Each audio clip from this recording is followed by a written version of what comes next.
السلام علیکم، سفیان ہیئر۔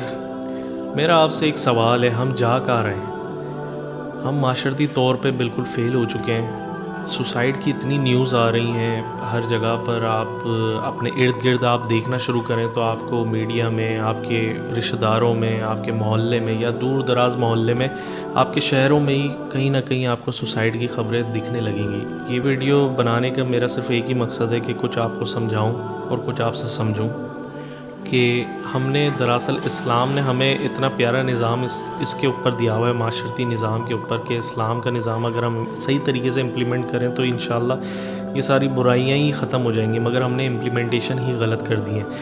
تو سب سے پہلے آپ دیکھیں کہ سوسائڈ جو کر رہے ہیں وہ لوگ کون ہیں، وہ کیوں کر رہے ہیں۔ تو آپ دیکھیں گے کہ کوئی محبت کی وجہ سے سوسائڈ کر رہا ہے، کوئی بھوک کی وجہ سے سوسائڈ کر رہا ہے، کوئی کسی بچے کے پیپر میں نمبر نہیں آئے اچھے تو وہ اس وجہ سے سوسائڈ کر رہا ہے۔ بڑی پریشانیاں جو ہے نا لوگوں کو گھیرے ہوئے ہیں، اپنے بچوں کی وجہ سے، اپنی بیوی کی وجہ سے، اپنی وجہ سے، کوئی نہ کوئی پریشانی، قرض کی وجہ سے لوگ، یہ بہت ہی آخری مرحلہ ہوتا ہے زندگی کا کہ بندہ کچھ اور، کوئی اور راستہ ہی نہیں دکھ رہا۔ آپ امیجن کر کے دیکھیں کتنا تکلیف دہ اور عمل ہے یہ، کہ کچھ اور راستہ ہی نہیں ہے اور انسان نے اپنے ہتھیار سارے ڈال دیے ہیں، اس کا ایمان ہی نہیں ہے کسی چیز کے اوپر، نہ اللہ پر، نہ رسول پر، نہ دنیا پر، اپنے آپ سے ہی ہار گیا وہ بالکل، اور اس نے یہ قدم اٹھا لیا۔ تو آپ یہ سوچیں کہ ایسا کیسے کر سکتا ہے وہ بندہ؟ آپ کا سب سے بڑا دشمن اور ہمارا سب سے بڑا دشمن یہی شیطان ہے۔ وہ چاہتا ہی یہی ہے کہ ہم مایوس ہو جائیں، ڈپریس ہو جائیں۔ جو ہماری زندگی میں، ہر کسی کی زندگی میں اپنے اپنے مسئلے اور مسائل ہیں، ہر کسی کو اپنی جو ہے ایک آزمائش سے گزرنا ہے۔ اللہ پاک خود کہتا ہے قرآن میں کہ میں آزماؤں گا تمہیں ڈر سے، خوف سے، مال سے، جان سے، پھلوں سے۔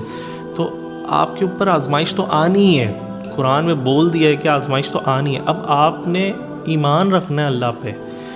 تو شیطان تو چاہتا ہی یہی ہے کہ آپ کو بالکل مایوس کر دے، آپ کے ہتھیار گرا دے۔ آپ کی جو زندگی میں جو مسئلہ ہے نا، وہ مسئلہ آپ کی زندگی میں آپ کو اتنا بڑا کر کے دکھاتا ہے وہ، حالانکہ وہ ہوتا نہیں ہے اتنا بڑا، آپ کو بڑا کر کے اتنا دکھا دیتا ہے کہ آپ کو کوئی اور حل دکھتا ہی نہیں ہے، اور آپ ان دا اینڈ اس طرف آپ بڑھ جاتے ہو۔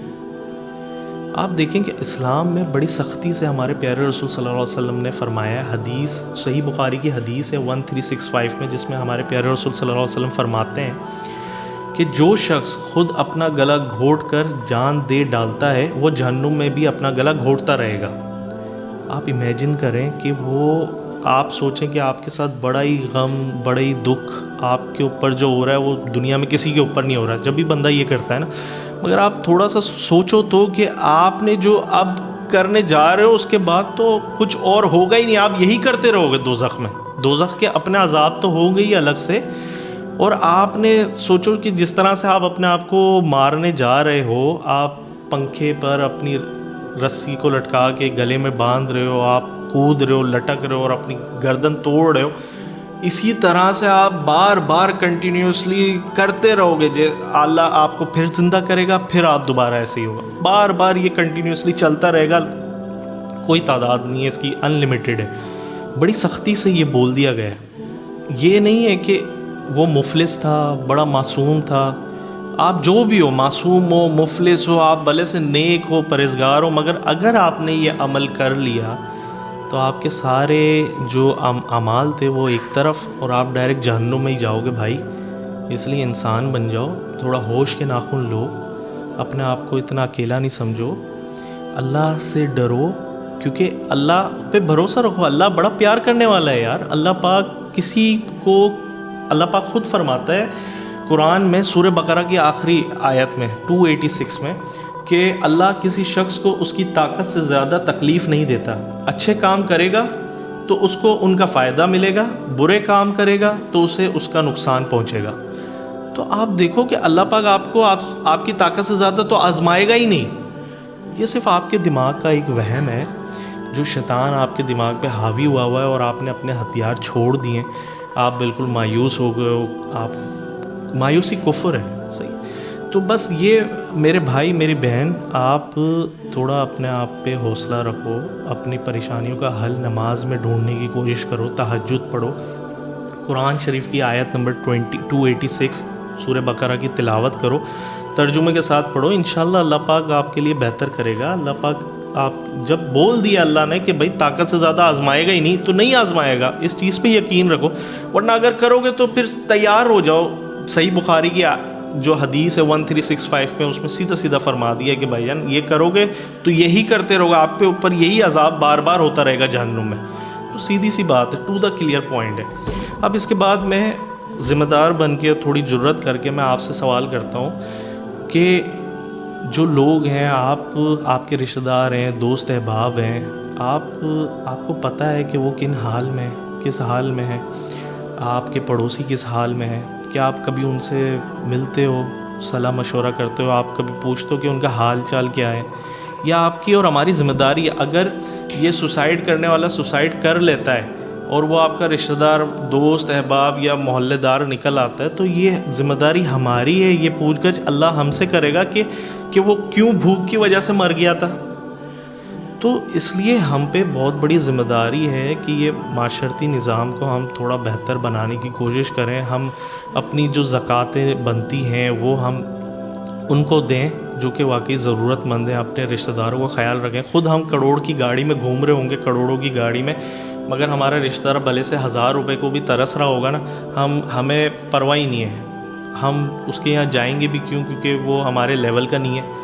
تو بڑا ہم نے جو ہے نا، ہم گورنمنٹ لیول پہ تو فیل ہو ہی چکے ہیں، ہم فائنینس میں، کیریئر میں، کوئی فیوچر، ہم نے ہر جگہ تو ڈپریشن ڈال ہی دیے۔ اب ان دا اینڈ ہم نے کیا کیا ہے کہ ہم نے خود جو ایک اخلاقی طور پہ جو معاشرہ ہے ہمارا، اسے بھی ڈسٹرب ہم نے کر دیا۔ اس میں تو آپ کو گورنمنٹ پہ تو الزام نہیں دے سکتے نا، کہ اگر آپ کا رشتہ دار میں کوئی آپ سوسائڈ کر لیتا ہے یا پھر آپ کے پڑوس میں یا محلے میں کر لیتا ہے، تو یہ کیا گورنمنٹ کی وجہ سے کیا ہے اس نے؟ صرف گورنمنٹ کا میں کہتا ہوں ہے، ہاتھ ہے کہ گورنمنٹ بھی ذمہ دار ہے، مگر آپ کی بھی تو ذمہ داری بنتی ہے نا کہ آپ خیال رکھیں اس چیزوں کا۔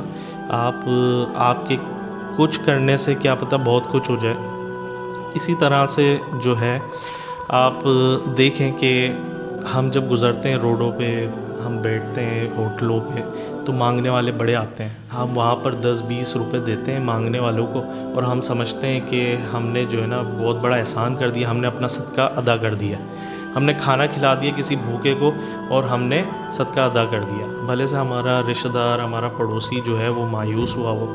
ایک اور بہت بڑا المیہ ہے لوگوں کی نظروں میں جو میں شیئر کروں گا، کہ لوگ یہ سمجھتے ہیں یار کہ ان کے پاس گھر تو ہے، تو مسئلہ تھوڑی ہے کہ مطلب بھائی آپ یہ دیکھو کہ پاکستان میں پراپرٹی کے ریٹ کہاں پہنچ گئے۔ کراچی میں پسماندہ علاقوں میں بھی، جھوپڑ پٹی کے علاقوں، کچے آبادی کے میں بھی گھر کی قیمت 15-20 لاکھ روپے سے کم نہیں ہے۔ تو وہ بیچارہ اگر اس کے پاس گھر ہے اور اس کے معاشی نظام جو ہے اس کا ڈسٹرب ہوا ہے، اسے اپنے گھر والوں کا علاج کرانا ہے، اس کی دادی یا امی یا ابا کوئی ہاسپٹل میں ہے، اس کے بھائی پڑھ رہے ہیں یا بہن پڑھ رہی ہے، شادی کرانی ہے، بڑے مسئلے مسائل ہیں، اس کی آمدنی کم ہے، آج کے دور میں آمدنی اس کی کم ہے اور اخراجات بہت زیادہ ہیں، تو وہ مفلس ہے، آپ کی زکوٰۃ کا حقدار ہے، بالکل حقدار ہے۔ اسی لیے لوگ زیادہ تر اوائڈ کرتے ہیں کہ نہیں ان کو زکوٰۃ کیوں دینا، وہ خود ہی مفلس، خود بنے ہوئے جان کے مفلس، حالانکہ ان کے پاس گھر بھی ہے، ان کے پاس یہ گاڑی بھی ہے۔ بھائی گاڑی ان سے چل نہیں رہی، پیٹرول اتنا مہنگا ہو گیا، گاڑی بند کر کے رکھی ہوئی ہے، بیچنے پہ لگائی ہوئی ہے، بک نہیں رہی۔ تو حالات ایسے ہیں، آپ اگر مدد نہیں کرو گے تو کون کرے گا؟ پھر ان دا اینڈ اگر اس نے سوسائڈ کر دی تو اس کا سوال آپ سے بھی ہونا ہے۔ اللہ پاک ہم سب کو ہدایت دے، اللہ پاک ہم سب کو توفیق دے کہ ہم جو کر رہے ہیں اس سے دوسروں کا فائدہ ہو، ہم دوسروں کی طرف دیکھنے کی اللہ پاک ہمیں نظر دے۔ تو امید کرتا ہوں کہ میری کسی بات سے آپ کی دل آزاری نہیں ہوئی ہوگی، اور کچھ بات آپ کو سمجھ میں آئی ہوگی، اور کچھ آپ مجھے سمجھائیں گے کمنٹ میں۔ تو اسی کے ساتھ ویڈیو کا اختتام کرتے ہیں۔ فی امان اللہ، جزاک اللہ۔